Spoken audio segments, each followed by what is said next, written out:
Hello everyone, this is, as you all know, is Dr. Archangel, and I'm here to bring you all a brand new movie review. Today, I've decided to share with you all my thoughts on Black Panther. Booyah! I have been looking forward to this movie for a good long while, and I can promise you all that. After what I saw him do in Captain America's Civil War, I was hooked. I was so curious to what he was like as his own character, and the kingdom they were talking about when they showed us in the end of Civil War. Also, how much vibranium they have, if I may add, personally. My curious thirst was quenched all throughout this movie, and with that in mind, let's begin the review.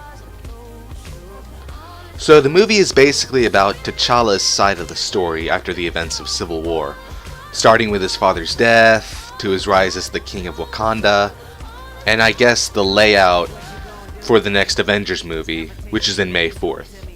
May the 4th be with you. Ha! A little ironic there, kind of. For the record, what really got me excited with this movie was the culture they showed us, and the nice scenery and footage of Wakanda.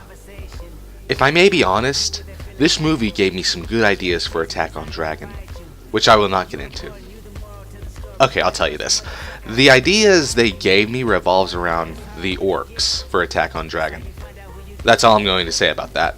Anyway, back to the review. My favorite scene would have to be the one where T'Challa took a walk in the ancestral plane. Now, I'm not going to go in complete detail of how this scene played out, so I can avoid spoilers, but I will say, there was more than one walk in the ancestral plane, and all of them hit me hard. The coloring in these scenes were beautiful, the scenery and the effects used to really hit that perfect sense of an outside realm.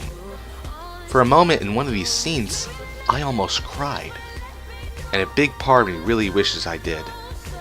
I should have cried. I'm ashamed to have not.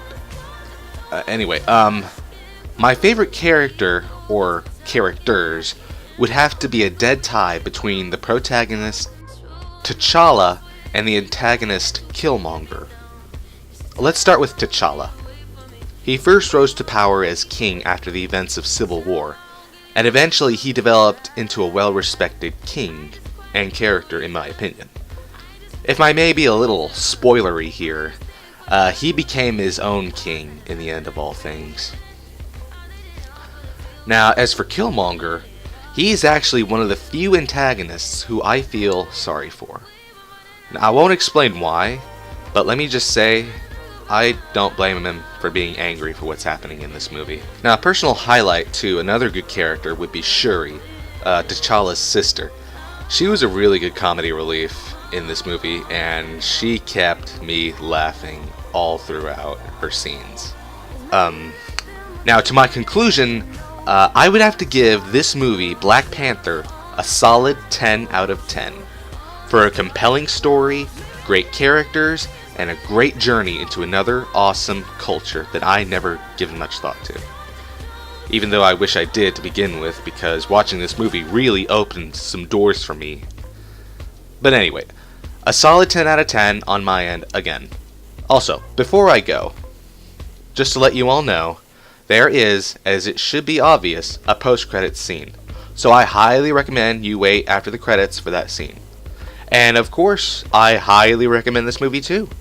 It felt like it was a journey into another world that was right under my nose.